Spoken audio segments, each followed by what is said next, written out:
Welcome to another episode of Comedy Wham Presents with me, your host, Valerie. ComedyWham.com is your place to go for features about all Austin comedy. You can keep up with us on Twitter and Instagram at Comedy Wham or on our Comedy Wham Facebook page. And please rate and review us on iTunes. In addition to podcasts, Comedy Wham brings you articles and album reviews, live shows featuring the best in Austin comedy in all its shapes and formats. Launched in 2016, the Podcast Project brings you funny people and their stories. As a fan, I like to delve into a comic's background and motivations, and will usually take a detour along the way. Consider the interview a way for you to get to know the folks that make the Austin comedy scene one of the best in the country. Today... Oh, sorry. I made it so long. Did you see me holding my breath? I'm holding in 3 farts, a cough, a sneeze, and smoke. Like all of it. Not smoke, vapes. I'm so sorry. It's okay.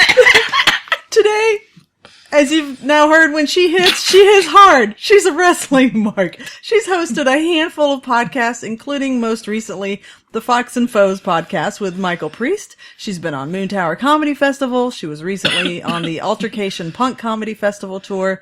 She's got a handful of acting credits. But the biggest thing that she's known for recently, I'd say, is something you may not know that she's behind. She's behind the Nerdist viral video oh gosh, I was about to butcher that. Belle and Bougie, which is a modern rap hip-hop take on Beauty and the Beast, and it is fantastic. And we might have to take a detour talking about Post Malone, speaking of music. Yes. Which, by the way, her alter ego, Versace Kalachi, has a SoundCloud channel that you can check out, and it has some great parody songs, featuring a guest of a... those are all original, though. Oh, yeah. With Thad Newman, who is one of our beloved past guests of Comedy Wham. But now we are ready for Comedy Wham Presents our guest, Kat Ramzinski. Hello. Hi. I'm so excited to finally be here. We've been trying to plan this for 5 years. Yes. This is the longest I've ever tried to plan a podcast. And it was funny how it came about, because yes, when we first started in 2016, I started this podcast part. Dave Thomas had written articles to promote some of your events. I remember why it took so long too, because Dave Thomas has the same name as 2 other Dave Thomases I know. Uh-huh. And I'm gonna be real with you. Years ago when I first met him, I thought he was this other one that I didn't like. Oh. And I was like, that dude's creepy as fuck. Oh no. And so I remember being like, who is this person? And then when I met him, it's like L. David, it's our buddy. Yeah. And he's chill, and he's not who I thought he's not the totally different human. Yeah. And then I was like, oh man, yeah, I'll do your podcast. And then I got my ass kicked. And then all this stuff kept happening. Well, I think that was like 2012 or 2013. Well, was it after? Dave only did the written blog version of Comedy Wham. Yeah. I'm the one who started the podcast part, but that started in January 2016. This was the written interview we were trying to get together. Yeah. And I don't think I ever did that. But he does have a few articles with you. If you can search your name and some of his articles pop up. Were they good? Are they nice? I didn't read them because they're so, they're old. Yeah. But when I first started with the podcast, I tried to get a hold of you, and I think we had committed to a day, and you got booked on some big show in San Antonio. Oh yeah. I do remember that. It just fell apart. I feel like every time we planned, yes, I would finally get booked on something big, and then I feel bad because it's like, this is big. Right. This podcast I think it is. Wow. It's like, because y'all would always post about stuff in Austin, and I read it. Like, I remember reading the article. I read all the internet things. But usually I would, at that time, I want to say I was working still at Invisible Fence or Monkey Nest, and I couldn't listen to certain things. I got my my podcast privileges and radio privileges taken away at all my past jobs, because I would put on usually some true crime shit, and then someone would walk in the back and it'd be like, she was dismembered and her body was distributed throughout the East. And they'd be like, the customers are complaining. And so I wasn't really allowed to pick unless it was NPR, which, by the way, you sound like Terry Gross. Thank you. Has anyone ever told you that? Yes, I have heard that. And it's very pleasant. She is, thank you. I love her. She is an icon of mine. She's... Some people say she's terrible as an interviewer. Who says that? There's some people. I want a list of names. I'll tell you I want to know who they are, because I'll go to their house. Have you seen her, Terry Gross, what she looks like? She's like a tiny little wood nymph. She's a tiny little lady. I always look at the NPR hosts, and then I listen to their voice, and they never match. Oh. Like Diane Rehm, do you remember her? Yeah. She was my favorite. Yeah. Little and in lady. She taught me patience. Huh. Because I would drive to work in San Antonio, which is enough to teach you patience in the early 2000s. And it's like people complain about the traffic here, but there it's traffic and construction constantly for a decade. And I would always just listen to NPR. And so I'd be scooting along in traffic in the morning while Diane Rehm is desperately trying to get a word out. And she'd just be like, welcome to the morning edition with Diane Rehm. And she sounded like she was literally going to die. Yeah. And I would just sit there like, pull through, you got the next word, girl, you can get it all out, Every morning, it was like the slowest, but I wanted to hear everything she had to say. Yeah. And I don't know why. This may be our very first Diane Rehm reference. God, I love her. God bless her. When I think she died or they killed her off on NPR. Like something happened. She was gone one day. Yeah. I remember weeping in my car in the parking lot. And for some reason, I remember bacon. I want to say, I remember I stole a bunch of bacon from work and I was bringing it home. I remember eating this bacon crying, being like, where's Diane? And it was just very upsetting for me. And car talk. Yeah. When that guy died, clink and clack.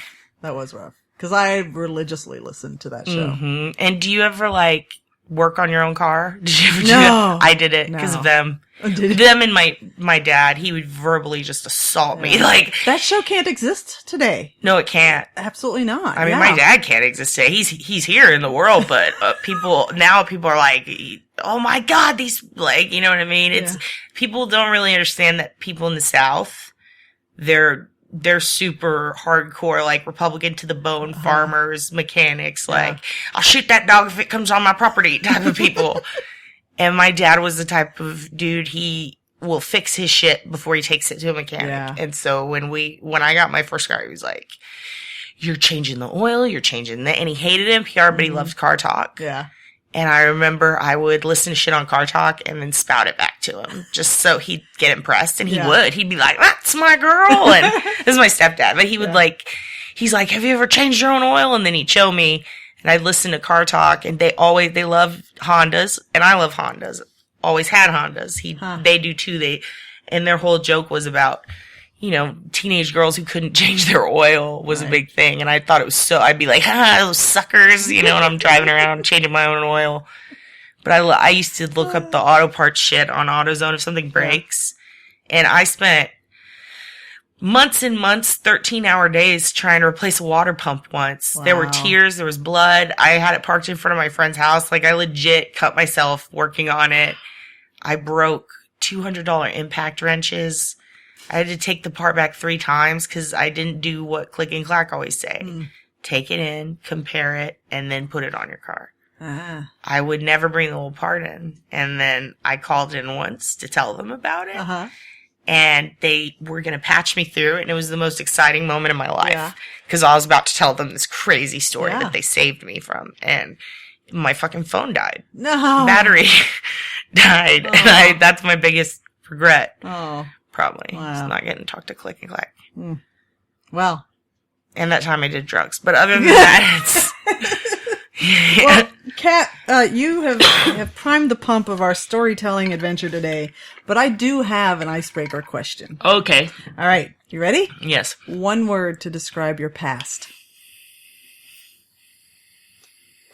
Accident. Okay. I know it sounds fucked up actually saying that, but accident. I always had a lot of accidents. No, I changed that. Okay. Sturdy. Oh. Sturdy. I like that one for you. I won't die. I'm like a roach. Or what's something that sticks around forever? Not the plague, but something that you just can't get rid of it. McDonald's? I'll get rid of some McDonald's. I'll fucking eat that. I'm like a stain on a white shirt that just, you can't get it out. Yeah. And, like, I feel like a lot, I know it sounds crazy, like, everyone's trying to kill me, Comedy Wham, but it's crazy how many times I've almost died. And that's one thing my dad used to, my mom too, my aunts and uncles, they'll always be like, their thing is, oh, she's resilient, she's sturdy, she's built like a brick shit house, is what they like to say. It's like, I've definitely, like, when I was a kid, I was constantly in the hospital. And it was weird because people thought it was probably like, was it Munchausen's or some shit? Well, but somebody else is doing that. Yeah. But because my mom was always having to take me to the hospital in tears. People would be like, oh no, she's legitimately, I had a piece of the church across the street from our house in my arm, like a glass, because I ran through a window once. And that's what that big scar is all about. Oh, wow. And then I've been hit by a car multiple times when I was little on my bike. I broke both my arms the day before the toss test, so I didn't have to take it. I fell off a roof. I've fallen out of a tree. I've been struck in the head a whole bunch by metal objects, like just bipolar friends, all sorts of shit. And then I've I had pneumonia. I had a gastroenteritis with like 105 fever. I got the whole ass kicking thing. Definitely had a lot of like, I've been bit by 2 brown recluse spiders. My God. Yeah. Like a lot of crazy shit. Yeah. When in 2012 is when I started to go out to see Austin comedy, and you were already a performer then, and I'd seen you multiple times. My favorite venue at the time was Sure Thing at the old Austin Java. Oh, I like that one. And I'd see you perform there, and you are such a great storyteller. Oh, thank you. And I remember 2014, the ass kicking. Yeah. And I was at the show that was the first, I think. The Moon Tower one? No. It wasn't the Moon. I don't think it was the Moon Tower. It was Sure Thing. But I remember you were it as the the one first a month time, after. Yeah, I think I remember it as it was the first time you had come out to perform since the accident. Well, the accident was 48 or 72 hours before my Moon Tower performance. So I got the ass kicking, and then I did Moon Tower, and then I had to go back to the hospital and back to do the lineups. It was definitely not Moon Tower. So it'd been it was probably about a month. Yeah. I think then it must have been your first Sure Thing. That was when I just had the eye surgery. Yeah. I had an eye patch. I remember that one. Yeah, because that was also, I think that was the first time I headlined that. I think I did 15 minutes. That sounds right. Because I just remember it like... I went too long. No, I don't remember that. Oh, I did. I remember. It was very, like, emotional to see what you'd gone through. And you basically talked about the whole thing. Yeah, because I think that one, I did that one, and then I did the This Is Not Happening at the South by after Moon Tower. So I'm not there's like a couple of like... That was an emotional show, and the Moon Tower one was emotional because I was on a lot of Dilaudid and stuff they gave me in the hospital. Yeah. So I was just a mess. I'm already hormonal. So I was like, I remember as soon as I went upstairs after Moon Tower, I saw Margie and I saw Flynn Fletcher, who is Doug Mellard's wife. And I'm not super close to them. Like, I love Margie. She's the best, and I love Flynn, but in retrospect, I didn't know them that well. Like, I'd known them years, but I'd never been in a position where I hugged either of them before, I think. But I love them. They're great people. And I remember when I saw them, I immediately, I remember collapsing in their arms. Like, they both, hugged me and said, "You did great." And then they put me down. Like, I just had to sit on the ground and cry. Cause I was like, now I can go to sleep. Cause I hadn't slept in, probably 4 days. Yeah. And then that was the show you saw where I got to prepare.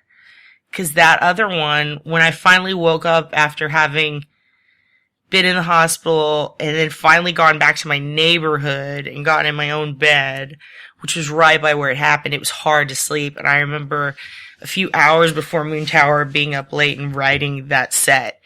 And then I did the same one off the same card at Austin Java, which I was freaked out about because I was like, man, I remember painkillers make me itch. I don't like them. So I remember being pretty sober and starting to feel a lot of pain that month. And then I I was just not in the mood to write. I prefer to just kind of tell it. Because the way I look at it is, I think comedy's funnier when it's true.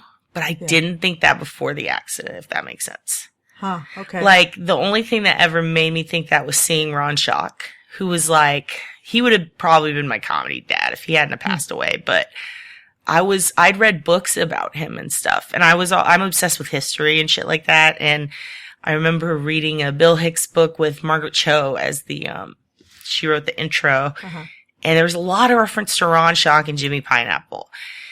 And it was weird because I had just been in Houston and I'd met Andy Huggins, and I remember being like, man, this is where it all went down, like the Texas Outlaws and stuff. And I went online and I saw that Ron Schock was coming to San Marcos, and I believe I messaged him or something saying, hey, if you need a host, hit me up. And he did. And then I got to open for him, and I remember me and Cody and Ryan got to hang out with him all night, and he told us the craziest stories. And I remember just laughing my ass off. And then when it was time to perform, he told the exact same stories. Oh, wow. The exact way. Huh. And normally, and I maybe I shouldn't say this, sounds judgy, but normally if a person comes up to you and you talk to them and they're telling you a bit and then you see them do the bit on stage, sometimes it can be like, pretty awesome. You're not genuine. Right. That's exactly what I was going to say. Yeah. But the way Ron was talking to us was like, oh, this happened. He means this is just like if your grandpa were telling you, oh, I took acid once in 1976. Check this out, you know? And so when he did it on stage, I remember being like, that's a great story. And I'd watched all his videos and I'd never heard it before. And then I remember being like, wow, this is a great story. Like, and then he went up and he did it exactly word for word, like when he was talking to us. But I in no way felt like put on or whatever, offended. Yeah. Like, I didn't get annoyed at all that like, oh, this guy was doing a bit. I asked him a question and I said, what happened? And then he told us what happened then, you know? And that's just the fact. That's just what happened. And it was hilarious. And so that was the first time I think I went, oh, wow, like, you can just tell a story. You don't need to craft it so much. And by craft it, I mean, like, oh, I'm going to leave this part out because it makes me uncomfortable, or I don't want to incriminate this person, or, you know, I'm going to make this one have a happy ending so it's not sad. And he didn't do that when he told a story. He did it exactly how it was. And if you liked it, you liked it. If it wasn't funny at the end, he'd just go, well, it was funny to me, goddammit. And then people laugh, you know? And I just thought it was kind of cool how he would also slip in asides and little thoughts at that moment based on what was going on in that very moment. And we talked about it a little online after, and he told me like, yeah, just don't be afraid to do that. Cause I did talk to him extensively about basically how to tell a story without feeling uncomfortable. And that's when I found out you're supposed to feel uncomfortable. Like, it's about you and you're sharing it with people. And so that really changed it, because when I had gone up at Moon Tower, that was probably one of the first times that I was like, I didn't tell any jokes about stuff I didn't necessarily get behind 100, or stuff that I didn't feel uncomfortable. How do I put this? Let me put this way. I've never had an abortion, but I used to tell abortion jokes. Because I thought, these are gross and shocking and funny. But I was new at comedy. And I guess over the years, I've kind of been like, I've never had that. Why would I want people to think I did something I didn't do? Yeah. You know what I mean? Because by saying a joke, sometimes I feel like it implies like you have the right to say the joke. And if the joke is about abortion, then people will assume you've had one. If the joke's about rape, they might assume you've been raped or are a rapist. So the way I look at it is, as long as you're not ashamed or not okay with someone like assuming things about you, don't put it out there. Yeah. Especially if it's not true. There's a bit of an imposter element too. It's like, oh, you're talking about these things, which to each person, those things are so personal and just some raw, and if you're presenting that and it hasn't been part of your true life, I mean, how do you're acting. And like, well, also there's guys that tell rape jokes. Yeah, see your response there says it all. Because that moment, what you just did with your body language, the way you said it, if, you know, obviously people can't see, but you had a defeated look on your face, like, God, we're never going to get rid of that shit. You know, it's exactly that. Like, I've never heard really, I'm not going to say I've never heard, but I've never heard a rape joke. I've never heard a good, fantastic rape joke told from someone who experienced the trauma and was a male, except maybe once or twice. And those rape jokes were like non sequiturs. And one is actually from Nick Puente when he used to do this joke that was about, how rape jokes are stupid and comics shouldn't tell them, especially because the audience doesn't want to hear that. But not tonight. He's gonna tell you the joke, whether you like it or not. And you can say no, but you're gonna hear the punchline. And then he just continues to threaten them with this joke. And then he's like, and if you tell anyone, and it's like a really fucked up joke, but it's so funny, and the way he builds up to it, and he's in a way, I mean, he's making a point about what it's like and but how it's. But don't try to pull that shit off until you have 5-6 years of experience, because that takes skill. Takes a lot of skill. Yeah. But also, Nick Puente's so non-threatening. He's like 4'8" and 90 pounds. And his whole set, he's a super sweet guy. And he's very endearing, and he's got these dimples, and he's like, well, you know, and he's real shy. So, the combination of his personality, his joke structure, how he told it that night, and the setting lined up so perfectly that joke is fucking funny to me. And it's a fucked up joke. But also, I've heard a guy, I don't even really remember it, but I think it was like a Star Wars alien rape joke that was fucked up. But it was so weird. And I heard another one once that was similar. It was like, I want to say it was Joe Pettis did one that was like, something like gay zombies fuck brains, I'm gonna eat your ass. Which, it's so gross and crazy. But I remember like thinking like, I'm tired of all these dudes with beards telling jokes, making fun of gay people, like making fun of women who've been raped, making fun of this and that and the other. And I don't want to contribute to it. But every once in a while, you see one person who does a joke that's just so fucking funny, you're willing to let all that go, you know? And that's why I think it has to be funnier than it is sad. But anyway, with storytelling, I feel like, if it happened, it happened. And you could tell it, and you could throw it out there and see what people like. And if they don't like something, you can omit it. You can craft it a little differently. But there's nothing to remember because it's there. Like, does that make sense? Like, you don't have to memorize a monologue. Right. Or you don't have to go, oh, I need to change this one word because it changes the meaning, or this isn't what I think. You know what I mean? It's what happened. And your perspective of it is what's important, like how you tell it.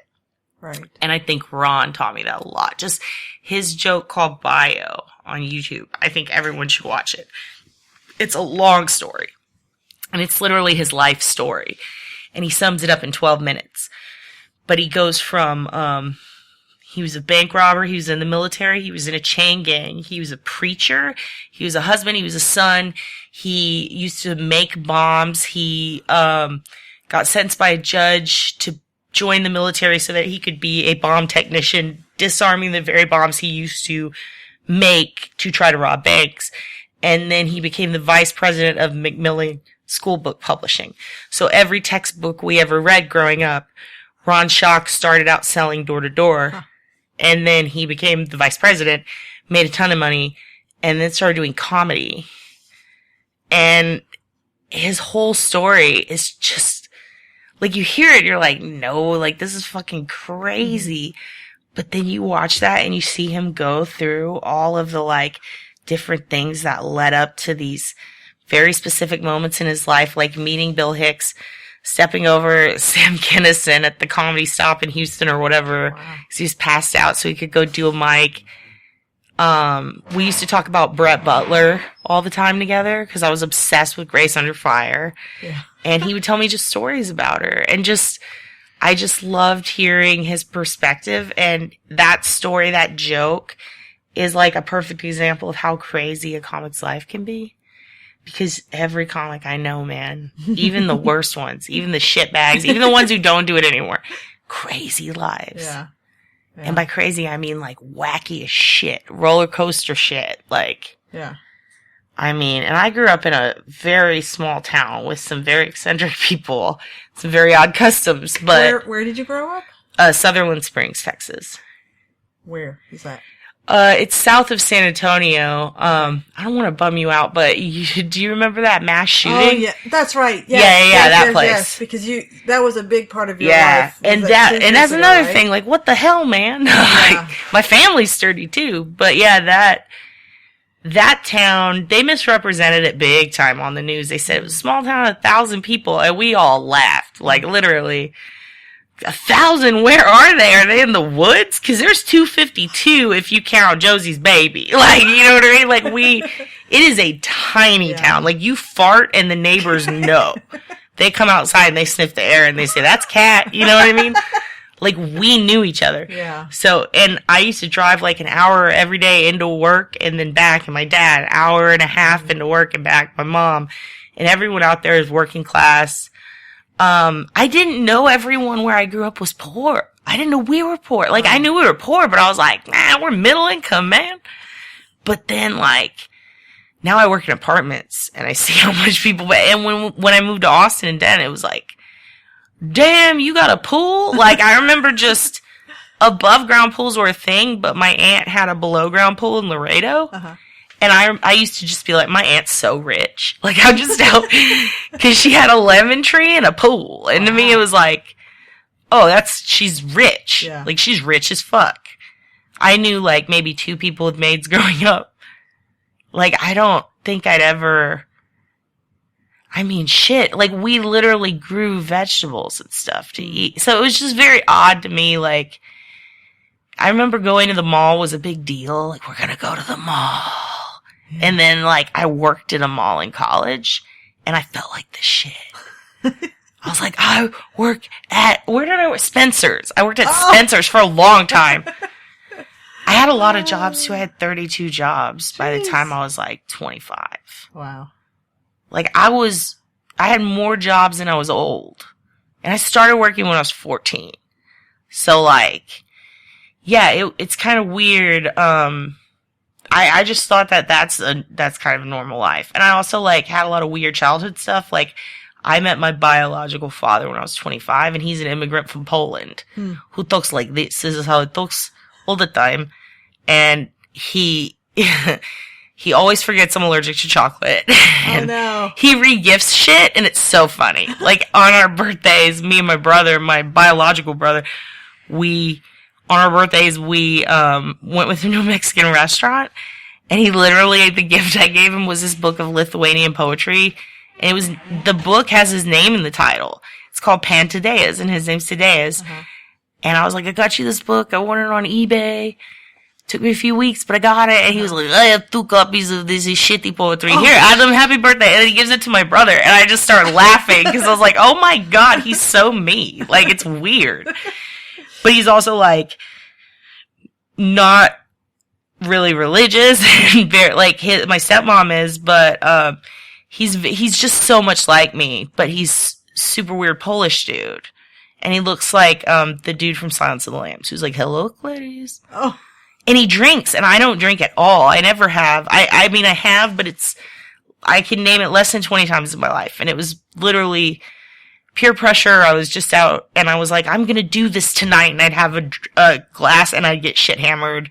And my birthday when I was 25 with Avery and Ryan, I drank 7 or 8 shots mixed together, and my body couldn't handle it. I think I got alcohol poisoning. I puked, I puked like 2 buckets and was sick for 4 days. And I was dehydrated. I almost went to the hospital. It was bad. That's about right. Yeah. I can't, as soon as I have one drink, I get hives all over my face. So I just don't drink ever. Like, ever. And he fucking loves drinking. And then my stepdad, him and my mom have a brewery. Oh my gosh. And I don't like any of that. Yeah. And my whole family, they're all of them say the same shit from both sides. Like, you gotta be careful. So-and-so was an alcoholic. And I'm like, I'm not worried at all. I don't even like the way that shit tastes. Yeah. But like, anyway, all these things, when I got older and started going to college and shit, like the slightest, I tried to be a vegan and a vegetarian. And that was like, get this liberal off my property type of shit, you know? So it's really, strange meeting all these people who came from totally different backgrounds. Like, I've met people who grew up in cults. I've met comics who have, like, grown up and they're like, oh yeah, I have a huge family. We're rich. We love each other. Like, everyone gets along great. Cody's family was, like, picture perfect in my eyes. Like, I remember we would joke about our childhood and he's like, and you're talking about Cody Husak. Oh yeah, I'm a state soccer star, blah, blah, blah, blah. You know, everything seemed chill. And then Ryan, like, Ryan doesn't have any fucking demons. He would just like, he would just shoot 5 hours all day and talk about the hot sauce house and stuff. Like, it was just so weird. Like, and even like Adam is such a great writer. You know, Adam Rabick. Yeah. He was our other roommate. And I remember thinking, Adam's so fucking weird when I met him. Like, what a weirdo. He was the weirdest person I'd ever met. And he had he's like, oh yeah, I had a mom and dad. I beat cancer. We all loved each other. I grew up in a good, decent family in Omaha, and, I enjoy comedy, so I started doing it, and he looked like he was wearing iron shirts every damn day. He was very wholesome, very Jonathan Taylor Thomas, Home Improvement-y to me. They're all three of their situation. And when I met those boys, they were my roommates. I had no idea Omaha was real. That's how bad public school, my geography coach, he was a coach, and they made him a geography teacher.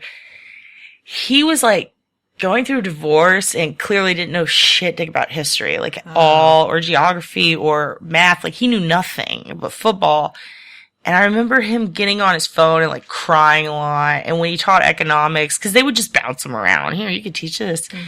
He'd always just leave, and it was back when Nokia phones were a thing. You could smash them against the wall. And he just put on Varsity Blues. We watched Varsity Blues like 147 times. Like, my junior and senior year. Half of my junior year, half my senior year. Like, crazy. And he'd start it from the beginning, which was extra torture. Because it was like, we've already fucking seen this part. And then we'd start fast forwarding it. And then Dr. Zhivago, that was it. We never, like, I don't recall having a normal class day. And then he would give us the test and we'd all fail. He'd be like, that's fucking fine. Just take it again. Here's the answers type of shit. Wow. And then years later, my little brother, I want to say Kevin possibly, or maybe his girlfriend at the time. I just remember, like, it was either him or his girlfriend. One of them had that same coach. And I was like, what's going on? How's that class? And he's like, we just watched Varsity Blues all day. That fucking movie from the late 90s. I was like, what? No chance. He was just weird to me. It was like early 2000s, late 90s. They were still showing it. And I was just like, what the fuck is this guy ever going to get his shit together? But, like, that's how I grew up. So, okay, I didn't know what states were. I have to redirect you because you've told us so much. Yeah. But I want to find out about what made you start comedy. All that. Yeah. I just had a lot to talk about. Yeah. I had a lot to get. I had therapy. I didn't want to pay for therapy. I was like, fuck, I'll tell these people and I'll gauge their reaction. Yeah. In all seriousness, I just used to watch Whose Line Is It Anyway? And Kids in the Hall. And Live in Color. It was real big in our house. Yeah. And so we just watched that. SNL was the dream. Like, I want to be on SNL. And now as an adult, I'm like, oh shit. No. I think we were also a Mad TV house. So, like, all just sketch and for me, it was always Kids in the Hall was my favorite. Yeah. But I remember watching that shit and being like, man, if my voice doesn't get better, I'm gonna fucking be a comic because I can't sing very good. And I was real into music. I played guitar from a young age, and clarinet and a bunch of other instruments, but I didn't have a good voice. And I was like, what's the fucking point? So, I don't know. I like to talk a lot. I love to talk. Yeah. My mom is the same way. You can't get her out of a Walmart. She's gonna stop fucking every person. Garden Ridge Pottery, we're fucked. Like, we're not getting out of there. And my grandma's the same, but it's like in a yelly way. Like, she'll keep fucking picking you apart until you leave. So that's kind of how our whole family is. So yeah, I remember, I don't know, I think I went to college and I worked at the Spencer's and my boss was like, go do, this is the worst story. I think I've only told this once. My boss, John, who I have no idea what happened to him because he married this crazy woman with big teeth who liked Tommy Hilfiger, and she's like, you can't have female friends, and then done. Oh, never saw him again. He's one of the funniest people I've ever met in my life. He was my boss, and he used to come to work with a fake mullet, crossed eye, a beer hat, and he'd have like a fake blow up sheet on his dink. Like he'd have like it like wrapped around, and he'd walk into work like that and be like, who's ready to start the day? And he'd do weird voices, and I remember him saying, like, I want to do stand-up, and I was like, yeah, me too, like, just kind of joking, and I never really thought he'd make me, and then we went to this comedy club that used to be, it was like a little room under the theater, I want to say, it was somewhere in Golden Triangle Mall, and you had to go down some stairs in Denton, and we used to, like, stay up and do inventory, the four of us that worked at the Spencer's for years. And they would get hammered. I'd get stoned. And then we'd go to that if it was still going, and we'd sometimes see comics there, but it was usually just closing up. We'd miss them. And we finished early one night, and he's like, let's go. And we went, and that episode of It's Always Sunny when Charlie pukes on the mic is exactly what happened to me. Oh no. Like I watched it, and I remember that's what made me laugh so hard. And not only that, but the old, I want to say he was an Iranian dude or something, or Persian. He would, like, come to Spencer's every day and bitch, you have to replace the mic. Because I puked on his microphone. Like, I went up there, and they gave me a beer, and like I said, I don't drink, and I got shit hammered. I think I have, like, an allergy or something that makes you do that also. Like, get extra drunk. My son is a puker. Yeah, it's bad. I get the headache, I puke, and then I'm done, and I'm slurring words, and I'm trying to fight people and climb trees. It's bad. Yeah, I went there, and I was like, this is my first time. And then I was like, I'm never fucking doing that again. That was so scary. Yeah. In my head, it was going to be like, whose line is it anyway? Or Kids in the Hall. Laughter, yeah, like Scott Thompson's Buddy Cole sketch. I was like, this is going to work out. As soon as I get up there, I'll just do something like that. No, it was bad. I had no idea you had to craft jokes, any of that. And then when I moved to Austin, my buddy Joe was doing it. And Joe and I would always joke around, and he'd say something kind of stupid. And I'd be like, this is not funny. This is funny. And I knew he did comedy. We both managed this band, Clyde and Clem's Whiskey Business, but he did first. He was handing it off to me to focus on his comedy career. And I guess I didn't really know what I was doing, and I was dating one of the band members. So it was kind of like not gonna happen. And I was like, I want to do comedy because I wanted a thing. Like, everybody was doing it, and I knew that I couldn't because I had done that before. And then I went to San Antonio and did a couple open mics before I even really came to do it here. And when I remember out of nowhere, Joe, like, was doing the FPIA where Bryson won. And he was like, come support me. And I went, and that night I saw Ruby Collins. Okay. I guess she's the one who made me really want to try, but I saw her, and I just thought her tampon unicorn, or her unicorn crossword joke, and her vodka tampon joke, I was dead. I was like, this bitch is so funny. I looked at her like Judy Tenuta, Brett Butler, or Roseanne at the time before she went crazy. Like, to me, it was like, this woman's a goddess, and we need to respect her, and we need to protect her. And then I met her, and she was such a bitch to me, and I was a bitch to her because I was annoying and being stupid. And then I got uncomfortable, and I was like, oh God, I've upset this goddess, and Joe's never going to make it because I'm friends with him. And I don't know what I said, but now me and Ruby are like best of friends, and she's like, oh yeah, I don't, like, I think we both can't really necessarily remember all that, but I know that I was desperately trying to impress her, and she was not into it. And then, but I still, like, I ended up, like, just kind of going back every day to the Velve. I wore a tie-dye dress my first time. And I considered doing comedy at the Velveeta Room the first time I did comedy. All the times before were, like, fucking around or not knowing what I was doing. This time I wanted to have 3 minutes and kill. And I spent, like, probably a month working on a 3-minute bit. And I got there, and Dana let me up, and I did 4 or 5 jokes, and the first one was the first joke I ever wrote, and it was, you know what gets my goat? Coyotes. And it's not that funny. That's why you didn't laugh. But just as I say, you know what gets my goat? coyotes. And then it's stupid as fuck, but they liked it. Yeah. And then I did a happy as a clam joke, something like clams don't have feelings, something about hiccups, and then an abortion joke. And then my friend's like, you should write an Eric Clapton joke. And he told me one, and I was like, well, you could fix it by doing this. And we fucked with the words. Mm-hmm. And I had no idea that there were street jokes about that. And it was like something like the difference between an 8-year-old boy and a bag of cocaine is Eric Clapton would never let a bag of cocaine fall off a windowsill. Terrible joke. Very common street joke premise. Yeah. And we were like, I can fuck with that. Like, we can fuck with that. We can make it better. Cause to me at the time, comedy was like being a DJ. You piece shit together. But I remember Curtis, my buddy, telling me like, oh, I came up with that. That's my joke. You can have it. And I had heard that you could like buy jokes off people. So I was like, okay, cool. And I don't remember if I even bought it off of him. I don't think I did. I think he just was like, you have my permission to use it. And I was like, cool. I knew nothing about comedy culture.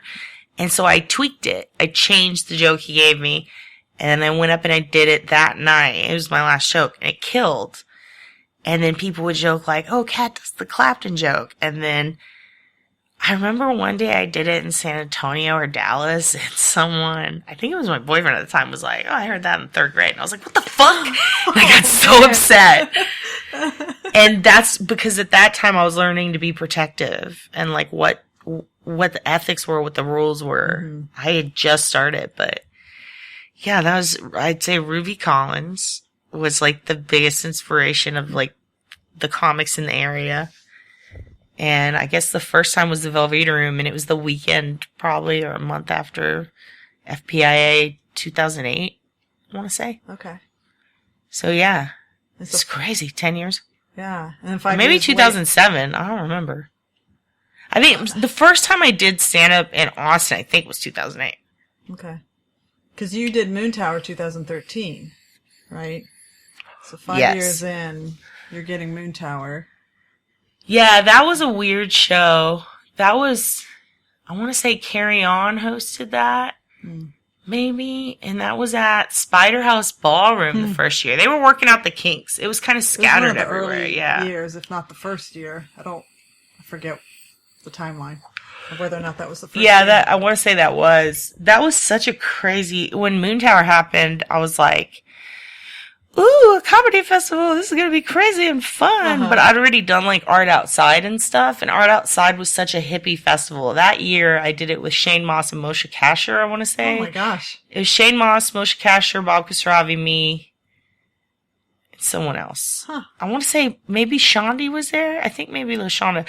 But I remember me and Shane took a lot of mushrooms, and Moshe might have been on acid. And that was just a crazy festival experience. There was camping involved. We stole a cherry picker. I walked on a bridge I could have died on. Good God. It was crazy. And I thought all festivals were like that. And then Moontower was very professional and corporate. And I was like, wow. That tripped me out. But yeah, I got to meet a bunch of cool people on that. And then, yeah, I got invited back like every year. And the year I got my ass kicked, they were telling me, the guy who runs it, I guess, was like, oh, you did such a great job. And people were saying, best of the fest, even though there isn't a thing like that. I'm like, oh, thank you. And I never got on it again. Huh. So I was always like, what did I do wrong? I don't know. But yeah, I guess, I don't know, like, I kept doing comedy, but after I got my ass kicked for about 2 years, I went hard with it. And I did the This Is Not Happening that one year because Eric and Ari put me on it. Ari Shafir and Eric, the producer. But I wasn't scheduled for the festival. They special requested and had me on that. Mm-hmm. So I wasn't technically like invited on Moontower the next year, but I did get to do that show. Yeah. But I've always wanted to do like goddamn Comedy Jam or some shit like that. Yeah. Like music oriented. And when, I realized there's not really much like that around, and me and Ryan were living together, we were already writing raps. That's when I started doing the Versace Kalachi thing. And I think some people thought that I quit because I was focusing on rap and I was writing for that Nerdist video and stuff. But it's not that I quit. I just quit doing open mics because it's like I've got this set. I can make it 10 minutes. I can make it 40 minutes. But I've done it a million times about the ass kicking. Mm-hmm. But I was focusing on crafting it for Moth or for we were in communication for over a year and a half about this is not happening. And you can't really talk about that because of NDAs, but now that Ari's not the host, I think I can. But I had to shorten the story. Lengthen it, shorten it again, lengthen it, and then they disappeared. So I didn't really get to use it in the way I wanted to. And so I was going to try to do a moth thing. Mm-hmm. And then I ended up getting that parody gig. So I kind of abandoned it and just did shows that I was asked to be on, or shows that I was allowed to be, like, I'd ask and they'd be like, yes or no. And if they said yes, I'd be on it. But I didn't really go out and create new material until something funny came to me. Like, I used to literally do writing prompts, and like, when I first started comedy, I would get with anybody who wanted to write. I've written with like Danny Palumbo and, Joe, and like, I'd sit there and have a crash session with like, Danielle and Catherine, who weren't even comics. They were just great thought people, and Michael Priest, like, Maggie, anybody I could, like, and just write down a topic, tear it up, put it in this bowl, we'll shuffle it, pull it out, write a joke on it, type of shit. And I mean, desperate writing measures, like, what's funny? And I'm just walking around the house snapping, thinking. I used to be super into the writing process, and now I think after the ass whooping and seeing the response to that type of storytelling, like, just tell it like it is, I kind of feel like the process changed, and now I'm just kind of mining my brain for what do I think was funny from my past, and I don't really have to like do writing stuff for that. And to me, going to an open mic if I have like 3 minutes was kind of pointless because I talk so much. Well, that, and if your stories are long, it's hard to do that in any piece of it in 3 minutes. And I've tried. Like, I've gone to open mics and I take the 3 and 5 minutes anyway. Mm-hmm. If I can, if I'm available. I was also working in between all this because I had a $90,000 fucking medical bill. Getting my ass kicked. And, Crime Victims Fund paid for a lot of it, but it was expensive, man. And then moving and, it was just a lot. And yeah, I remember thinking like, man, if I get stage time, I'll use it. And so if I was given 3 to 5 to 7 minutes, I'd probably still tell a long ass story, but I just cut it off. I'm one of those people, when I see the light, I go, oh, that's it. My time's done. Bye, guys. Even if I haven't gotten to the punchline yet. Cause I found that that's the number one thing that pisses people off, is if you run the line anywhere. So it's my fault for not getting the punchline in. They can hate me for it, but I'm not going to run that light. Yeah. So there's times when I'll be mid-story and I'm just like, and that's the light. That's my time. Bye. Leave. And so I found that you could just, work on what little you can squeeze in. Sure. Yeah. How do you get from being a local comic to getting an opportunity like writing that video lyric? We did, actually, that's because of Dylan. Dylan... I know that Vanilla Presley also wants to take credit for this. Kiss my ass, Patton Lane. Not true, buddies. So that actually goes to back when me and Dylan met. He was, so I was doing the Versace. For people to know, who is Dylan? Oh, that's my boyfriend. Okay. MC Lunchbox. He's been a rapper for like over a decade in the Dallas area and all over the US. He's toured and done shit with all these bands. And I was so impressed by him because me and I want to say back when it was the new movement, I think Chris True had a fun lineup that was the comedy rap battle. Okay.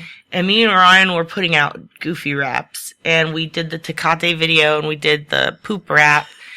And when I was doing that, I wanted to have a gimmick because in high school, like, I grew up before moving to the farm. I lived in San Antonio, and like, my background is Latino, Polish, a little bit of Italian, and my aunts are Jewish, my mom and grandma are Catholic, my dad is, what do you call it? My biological dad is Southern Baptist. My stepdad is Southern Baptist. And we've got pagans and family. So the whole family's very mixed religiously and very staunch on each end. And, I just remember being like, what the fuck was I talking about even? I'm so tired. I'm so tired. Well, yeah. Eventually, to how do you get the Belle and Bougie? Yes. So basically, like the whole situation was me and Ryan were writing these stupid fucking raps that were dumb, and then growing up, like I lived in different parts of San Antonio. One thing that was real popular was gum snappers. Do you know what that is? No. It's the girls that go, oh, you know what I'm talking about? Okay, yes, I do. You're at the mall, you're like, and that was just what we called each other growing up, because I desperately wanted to be a part of the gum snapper crew with the crunchy hair and the, I always collected homies dolls. All my friends around me spoke Spanish. Like, I was a little more gangsta when I was little, and I got my ass kicked a lot as a kid at my school. And I just remember I had a lisp like this, and I had a huge gap, and I got, a dog bit off my nose when I was 8. Good God. It was like dangling. So this was all reconstructed. So I was this weird girl that carried around a stuffed dog who got my face bit by a dog. My mouth was all fucked up, my teeth, I'd talk like this, and I had a bowl cut, and I fucking loved the Ninja Turtles. So I got, picked on a lot and shit on. And then when I did start getting friends, they were like, I would pick the shadiest girls in my school and be like, you're my friend. And then try to kind of like how you kick in the teeth of the strongest guy in jail. Yeah. But I was like, I'm going to befriend that guy and have him kick other people's teeth in. So I kind of pinky in the brained it for a while. And I would hang out with these chicks and we would all collect homies dolls. That was the thing. And I remember my neighbor had a gold tooth and I thought she was so cool. And I found out later she'd been to jail. And for some reason in my head, it was damn, it wasn't negative. And so when I got older, I really liked the idea of Selena cool, but at the same time, super thug. I liked the idea of I wanted a gold tooth for some reason growing up. I just always did. And so I was like, with Versace collaging, I'm going to put this gold tooth in. I'm going to get the big hoop earrings. And I'm just going to be my gum snapping inner self. I'm going to be that bitch from Acryla's Mall who watches the 50 Cent movies. And I'm just going to go at everything. And Ryan's character was super wholesome, father of 2 teens. A skateboarder who drinks 5 hours. So we thought that's hilarious, and that was the gimmick. And we would go do random shows, and Chris got us on Moon Tower to do, or on Fun to do comedy, and then I ended up hosting the rap battle somehow, or not hosting, judging. And I want to say Ryan did too, but I could be wrong. But I think it was me. Ryan might have. He was performing after. I remember just the whole Chris liked the whole she's a female rapper, but it's a joke. So I did the judging, and Dylan went up, and he was in overalls and a tie-dye shirt and a beanie, and he looked just like Badger. Yes, you did.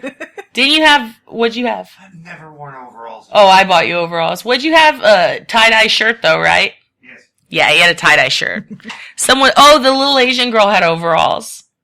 She was so cute. He destroyed this sweet little Asian girl who was amazing at rap. He just destroyed her. And yeah, she had the overalls. I just remember I also chugged a bottle of Benadryl that morning because I was so sick. And I was like, I have to go do this gig. And I showed up in character. And this motherfucker thought that's who I am. He's like, this isn't a character, this is that person. He just thought that's how I was. And I was like, yo, good job, dog. What? And I was also obsessed with juggalos, so I was throwing a little bit of that in there. And it was kind of shock rapper type of thing. But I didn't have to perform. I just had to be the character. So I would just, as people would go up and perform, I would just shit on them or just make fun of them. And I was kind of trying to be an insulty type of person. Yeah. And Dylan went up, and I was laughing so hard because he was shaking his ass and his little butt crack going kind of stick out. And he would the people would try to rhyme too hard and it wouldn't be very good. And he'd just be he'd say something something's gonna get fucked and blah, blah, blah. And I don't want to be friends with you. I don't even remember the exact words, but he killed it. And I remember being he looks like Badger from Breaking Bad. And I called him Sexy Badger, to my roommates. And then I remember be this guy's super hot. And then I didn't say shit to him, and he came up and said hi to me or something. He leaves. Anyway, fast forward a few years, I meet him on OkCupid, and I didn't realize we were already friends on Facebook, and that we'd known each other from Rap Battle. Then we started dating and fucking, and now we're together. It's weird. Right? Like, all that. It's like, oh, dude, I knew you. I was your Rap Battle judge. He's like, Versace Galactic. And to him, it was like weird that I wasn't, what's up, bitch? So, anyway, it was kind of cool because he's so funny and he's done a bunch of stand-up just for fun. But he was funny. His focus was rap and music. And for me, my focus was comedy, but I wanted to fuck with the rap thing a little. Yeah. And I had been a little. And when we started dating, it was kind of crazy because our first date was a rap show I was booked on. And I was like, I gotta go open for Fragile Rock, at Empire, I want to say. And I gotta do this 30-minute hip-hop set. And I don't think I could fill that time because Ryan moved out of the state and poop rap, gotta have Ryan. So I'm like, fuck, I can't, I was 5 or 10 minutes under. I was like, I don't know what I'm gonna do. And it was supposed to be our first date. And I was like our first going out date. And I was like, would you want to be on this show with me? And he was like, yeah, totally. And literally our first real date, going out, because the first time we just hung out at my house. Then we have a date. We opened for Fragile Rock and we killed it. And everybody was like, oh, this rap group. Wow. They thought we were a duo. And it was cool because I also met his friend that night. And it was like, hi, I'm his date. Hi, I'm Kat. And we just got off stage and we're sweaty. And the thing is, we never heard each other's songs really before. Except once. So it was weird. We just did it. The connection. He would improv. He would hype me. I would hype him. It was weird. Yeah, it worked out perfect. And then after that, I was like, man, this could totally, this could be a thing maybe. And I just started, basically, if he knew about a rap show that I would fit in on, he'd tell me. And if I knew about a comedy show that he would fit in on, I'd tell him. And there were times when he would go to Austin Java with Michael Priest and I'd stay home because I wasn't feeling good or I was tired or I had to work. And he'd go do an open mic set and he'd come back and I'd hear that he killed. And I'm like, what? You killed? And all my friends are just like, oh shit, your boyfriend's funny. And I'm like, what? It was crazy. It fit in good. But then there were times when he'd be like, one time he was like, Kat, I gotta open up for a Cupcake, this rapper. And I had just seen her before at South by, and when I met her, I want to say she was bumming a cigarette off me or something, and then all these kids started running out of Mohawk at her, screaming, in a video, someone chasing the Beatles. Yeah. She's like, oh, hold up, children, and then they all just gathered around her, and were, begging for her autograph, and I'm like, who is this bitch? And then a month later, we're opening for her. Wow. Because he tells me about it. So it was stuff like that, and then we did, that leads me to the answer to your fucking question. It's this CBD I'm vaporizing, man. We did he tells me about this thing called Fantastic Fest Nerd Rap Throwdown. Lane and Pat were already on it. We didn't know they were on it. But then whenever, we'd already registered in it because he did it every year. When we registered to do it at Fantastic Fest, we found, literally the day after we registered, Lane and Pat sent us submissions because they are we goof around and, fuck you guys, joke, but we love them. Vanilla Presley, Lil Tywin, Lil Bri, I got her back for life. All these people that we've met doing rap, including Ryan, even Seth Cockfield does one, Cockalicious. The Friendships, all these local groups that we know and friends who are comics who try to dabble in rap, we end up just kind of helping each other out. If we know about a show, we'll tell Lane and Pat, vice versa. So then we end up finding out our friends Natalie and Sean are on it, and Sean does the puppets for, Fragile Rock. Okay. And Natalie's a comic. And so it was weird because I thought it was going to be us, and then we showed up, and we are rap battling all of our friends. Oh. And I want to say Sam and Ty were on it, too. So, all these people we know. Yeah. And it was the Nerd Rap Throwdown, and I think my first year I lost, and or maybe I won, I don't know. It was 2016 was the year that I won it. And then 2018. And so when you win, Loot Crate was sponsoring it. And Wrestle Crate was coming out that year. And I'm obsessed with wrestling. So I was like, we gotta get a fucking Wrestle Crate. So that was the year I was like, I'm gonna try. Like, I'm not leaving without that fucking Wrestle Crate. And then I won, and it was a fucking Back to the Future Wrestle Crate. And like, literally they handed me a wad of money. It was like $3, $5, $7, I don't know how much, $100. Cash. And I'm like, so fucking Back to the Future Wrestle Crate. Like, I was just like, all I could think about. But I was still excited. And then Claire, the chick who ran it, was like, oh, we'll send you guys a wrestling one. And I was like, yes. And then she's like, I work with Loot Crate. Will you, like, I think she said, like, here's my card. Give me your card. Can you answer some questions for me? And here's your box. And we want to say thank you. And it was kind of like it was like, hi, nice to meet. Part of me was like, am I signed to something? Yeah. Like, I don't understand what's going on here. And then she said she'd be in contact with me, and then she was. And she emailed me and just asked me, like, hey, I'm working on this project with these people, and they're friends of mine, and they're with Nerdist. And I liked you at Fantastic Fest, and I want to see if you would write lyrics for this thing. Well, no, actually the first one was for Wrestle Crate. She said Wrestle Crate does these unboxing videos, and it'd be cool to have you do one, and we'll put on there that you were the Nerdfest champ. And, if Dylan could do it too, because he went up that night and she saw him. She thought it was cute that we're a couple, we rap. And we did rap separate. We've gone against each other every year. And Doug Benson's a hater, and he's out to get Dylan. But other than that, and I fucking burned the shit out of him at the last one. Cause he's like, I feel like I've seen you before. I was like, I opened for you for years. Like, fuck you. Like, what are you talking about? You feel like you've seen me before. Like, you know me, dude. Like, fucking asshole. Anyway, me and Dylan, we ended up doing this Loot Crate rap where we unbox and we talk about the shit that's in the wrestle box. Yeah. She liked that, but we got it in too late. And the second round of Loot Crate was coming out. So she was like, well, I want to use y'all for something. So we're going to pop that up on the website archives. And she's like, can you write like parody lyrics to stuff? And I was like, well, yeah, totally. And then she asked me about if I'd ever heard of Migos. And I was like, what are you trying to say? Migos? Like eggs? Like, I didn't understand.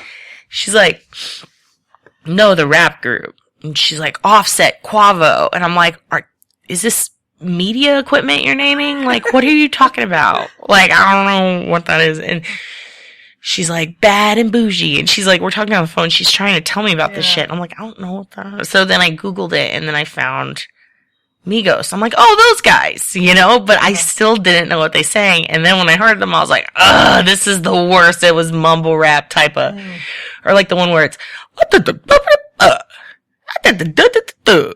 got the fruit and the juice. Like, they never, like, you know what I mean? Yeah. Like, cornbread is dripping on butter. Like, and you're just like, what are you saying? Diamonds so dripping the fat. And it's like, I don't know what he's saying. I don't, like, the whole thing was just like, fuck, I hate this music. And then I said, sure. Cause she said Nerdist. And I was like, well, that's a big deal. Right. And then I got the concept, and they explained to me, it's Beauty and the Beast is coming out. This is a group. I didn't even know, by the way, till this year that Migos meant amigos. Like, it was just slang for amigos. Like, I fucking didn't know that. Like, I knew nothing about them. I gave a shit when he started fucking Cardi B. Like, that's when I cared. But before that, I was like, who? Like, I didn't care. But I love Cardi. And so I was like, okay, I respect her husband. I will listen to this with open ears and give it a chance.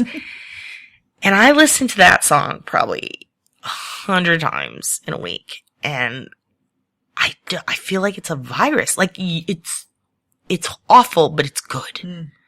Just like Post Malone. Like, it's like, I'm not supposed, Tekashi 69 Fifi, great fucking song. Shitty Person, great song. Annoying song. These are songs that you have to listen to like a few times, and then you're hooked, and you are still mad at yourself if you don't like it. And then by 1,000, you're like, put it on my playlist. Get me the fucking LP. Like, I just want to listen to it all the time. And that was one of the ones, was like, definitely, like, Migos, like, my bitch is bad and bougie. Like, I remember walking through, like, a Target or something, and this lady was looking at a bikini, and I was like, that bitch is buying a 2-piece. Like, I would think, like, everything I saw, I would think of that song. Yeah. And then it's kind of weird because that inspired, like, I started carrying around a notebook again. I'm big on notebook and pens. I don't fuck with my phone at all with comedy stuff. Mm-hmm.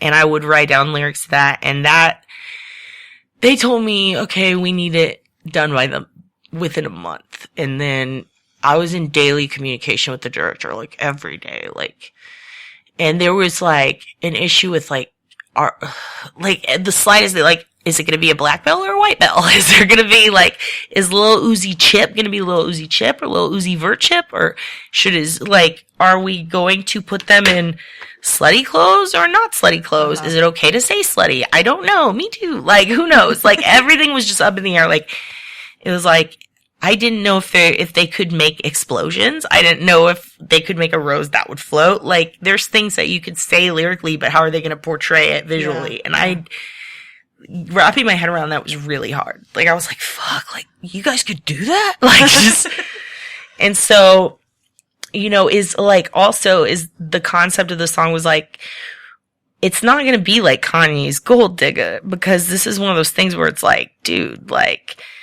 this isn't a gold digger. Like, we want to make her like in my mind, it was like, she's a bad bitch getting away with shit. Like, when Cardi said that awful thing about, I drug men and rob them. Like, everybody was like, that's so fucked up. And I was like, get it, girl, get him. Like, to me, it was hilarious. But I was very careful about what Belle's intentions were. And I just wanted to I wanted to pick apart the oddities of Beauty and the Beast. Cause I loved that movie growing up. That was me and my mom shit. Like, we love that shit in Hocus Pocus. Yeah. So I was like, I want to do it all justice, do it all honor it. Migos, I didn't care so much about, but I was like, people don't realize how hard it is to rap like that. That was hard. Yeah. Cause I had to learn to rap like that, and I was like, oh, fuck, this is not my style at all. I don't like trap music, and now I love trap. I bought like 40 trap beats right after that. It sticks with you. It's it's like jazz. Like, you fucking hate it, but if you're stoned enough, some of it's pretty good. It's a really great, a lot of elements come together really well between the video and the visual of it and the lyrics of it. And, you know, it is based on Beauty and the Beast. And so in a way, it's still, that video is still kind of pure. Like, yes, they're very, you know, they're wearing a little off the shoulder cute top, and, you know, you've got, and that was a struggle. Yeah. You know, showing off her tight little short shorts, but it's not the really Lumiere girl, the girl who was the candle. Uh-huh. I remember, like, so I didn't have much say at all in necessarily who they cast, but I did make it known, like, hey, I want it to be like, you know, why is she living in this dude's house mooching off of him? Why does he allow it? He could do better. But at the same time, like, he owes her because he fucking kidnapped her, and she's just trying to take care of her elderly grandpa. Like, to me, it's like, put it in modern times. To them, it was more of like, I want to say, like, how Lizzo has that vibe and Rihanna has that vibe where it's like, even Beyonce, like, it's empowering. But at the same time, you're being a bad bitch, you know? Yeah. And I didn't have enough of that swag, I think, to pull that off. So I had to, like, learn it by watching all these empowering female rappers that I was always into Snow the Product and, like, fast rap. And so I kind of had to start to appreciate other kinds of rap, including, like, for example, Cardi B. If you just showed me her right away, I think I did. I was like, what the fuck is this shit?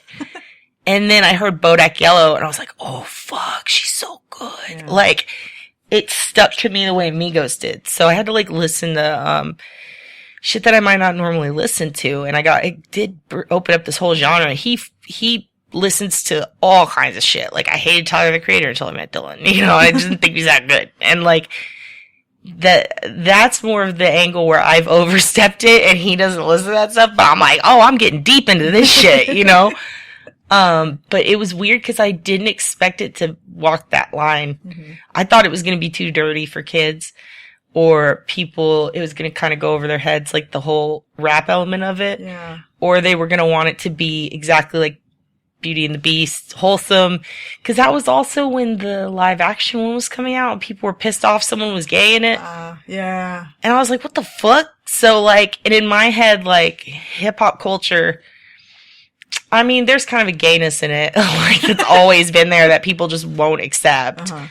And I mean, just let's be real here. Like there are gay people of all colors, races, creeds, like everything, ages, everything. There are gay people for everyone. Every straight person, there is a bizarro person that is like a piece of shit, and then there's like a gay person who is a better version of both of them.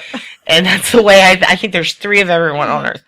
And I do like really think that hip hop is, people want to say, oh, it's always been an oppressive culture, but I think that homeboy who wrote that the country road or whatever, I'm gonna take my Old Town Road.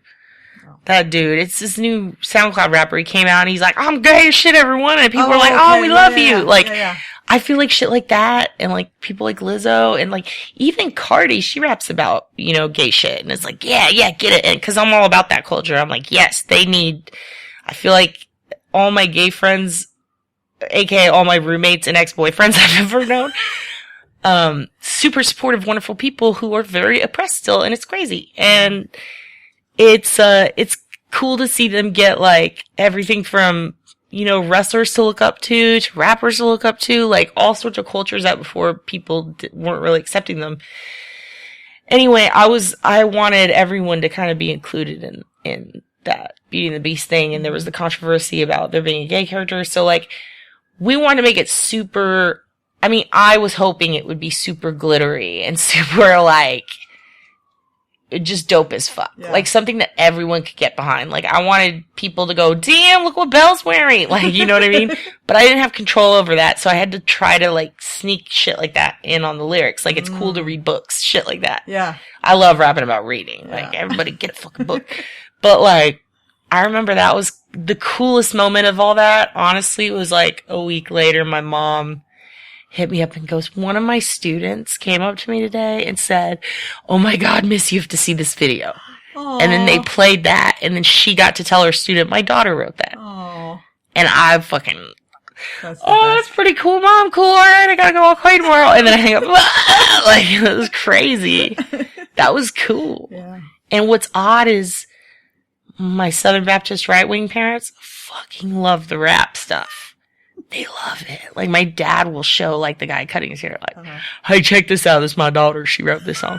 It's about Tecate. It's not a very good beer, but it's cool. She does shout-out Shiner in it. He'll show it to someone. And they love the rap shit. My mom loves the Beauty and the Beast thing. And that makes me happy, because it's like, really? Of all the subcultures I've embraced, you're embracing this one? Okay. So, yeah. That was, and then after that, I got the same chick, Claire, from Loot Crate hit me up, saying, do you want to write this Mo Alexander hit me up about writing, Run the Jewels. We did a show together, and he said, I want to do a parody of Run the Jewels Fast. And I spent a few months writing these lyrics for him. I don't know if he ever used them or not. Like, he was so excited when he got them. And whenever I check up on him, he's either on tour, he's like, oh, we're still working on it, like, memorizing the lyrics and shit, but it was like, eat the cake fast, Mo, eat the cake fast. And it's literally a straight parody. So I wrote that. That took a little bit for him, sent that to him, and then I started doing the AI chick bait rap, which that one has like 19 million views or something. Wow. That's way more popular than the Belle and Bougie one. That's just Siri versus Alexa. Huh. It's like a rap battle of AIs. So when that one hit like 18 or 19 million, they were like, holy shit, this is and I wrote that one. I recorded it. Like the Belle and Bougie, I would record the lyrics and send it to them. And it would get edited through a rung of writers, like 2 other people. So there were certain specific word changes, that were put in that I didn't put in, but I liked their version better. So I was like, fine. Yeah, cool. But with this one, with the AI one, it was all me. And I got to rap that one, and then they would play it, and the girls would have to memorize it, and I would make these tutorial videos for them, like, okay, Cortana's from the hood. This is what she's about. Like, she'll fucking cut someone, and Dot's really mousy, and she's like a little one who talks shit and has the big one next to her, backing her up. And so then I sent that to them recently, and that was supposed to come out this month or last month. And it keeps getting stalled. Actually, it was supposed to come out as early as July, but I wasn't done with it. So I finally sent it all to them, I want to say August, around my birthday. And then I went and did a comedy festival in Massachusetts. And when I came back, it was supposed to be up, but it hasn't been up. So I need to ask them, like, what's up with that? But it's the follow-up to that. It's the AI cipher, and it's going to be like, we wrote it for Cortana, Alexa, Siri, Google Home, and Whitney Avalon was going to do the Google Home. And it was all set up, and then that got rescheduled, I think. Or I don't think she's doing it anymore. I think she just got busy, because she makes a lot of parody videos, so I don't know. I don't even think she's on it. I don't know. I wrote it, I recorded it, I sent it to them, it's in their hands until the video goes up. But for that one, I definitely was very controlling. I think I scared them. So hopefully, yeah. Well. God damn, I talked a lot. Yeah. We have to wrap up. What? Sadly. Yeah, I have to be somewhere. And was this terrible? This was not. This was like really deep dives, and all the details on how that video was made was really cool. Well, thanks. We'll probably need to sit down with you another time to get into some of the other stuff that I usually do. But no, this was like really, really good deep dives. If it helps, everything else in my life is boring. That's it. That was literally my top 3 stories. Top 4, maybe. You got the good stuff. Yeah, no, this was really, this was great. I wish we had had time to talk about some of the other stuff that I wanted to. Let's do a rapid fire. Let's do like 3 minutes. Oh no, yeah, this is like if I'm bored. Okay. I ask these questions. What is that? I'm not bored. No. Well, I'm into it. What's the word? No, what were your light bulb? You're like, don't talk again, bitch. No. When you knew the light bulb moment when you knew you wanted to be a comic, did you have one? I got hit on the head. And I woke up. I was like, here we go. All right. No, that's not true. What do you love about being a performer? The attention. What do you hate about being a performer? The attention. Let's see. Some of these I do ask. That's what scares you about being a performer? That's a good one.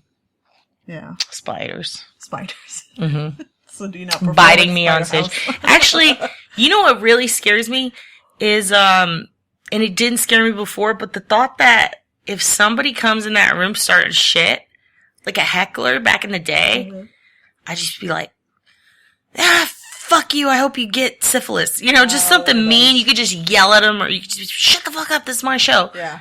But now it's like, oh, fuck, are they gonna shoot me? So now I'm like, I feel like, I'm always scared that I'm gonna piss someone off and they're gonna meet me outside. Yeah. All right. Well, I have a closing question. Okay. One word to describe your future.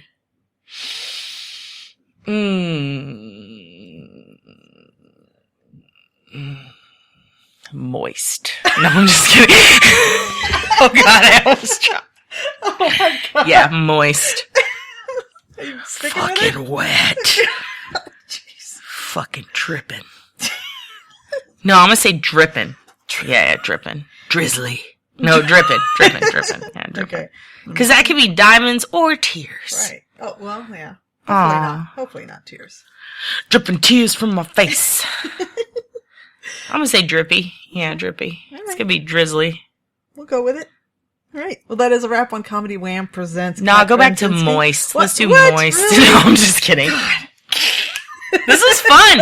Your voice is like Terry Gross, though. So great. Okay, tell us where we can find you on social media, and I'm going to use a modern lingo. Hype your projects and things that are coming out. AI, excuse me, AI Rap Cypher on the Chick Bait channel, spelt ChickBait. AI Rap Battle, AI Cypher video, Bella Bougie on the Nerdist, at K Ramzinski on, Twitter, Versace Kalachi on SoundCloud. I took down all my podcasts because I refused to pay SoundCloud $12 a month. Okay. And they're not that good. And then, you can see me, catch me outside, bitches. No, I'm just kidding. I'm gonna be at, actually, Sure Thing, Austin, Java, I believe, or wherever they're having it. I want to say like December something. Fuck, what's today? Is today the 15th? Oh, God. I think it's the 15th. Wait, no, 20th? Today's the 14th. Oh, cool. Oh, this isn't going to go out until January 10th. So. Okay, well, you're going to miss me in Austin, Java. And then, I don't know. So just, you know what? Hit me up on Facebook. Or don't. You know what? It's best if you just don't. Just avoid me. Everybody don't look at me in the eyes. All right. Well, we hope you've enjoyed learning about how Kat got to be the comedic genius that you heard today just as much as I have. This has been Comedy Wham Presents Kat Ramzinski. I'm Valerie, and that's been funny. Thank you, Kat. Valerie, you're the best. Oh. Get one of her stickers, everyone. They're really good.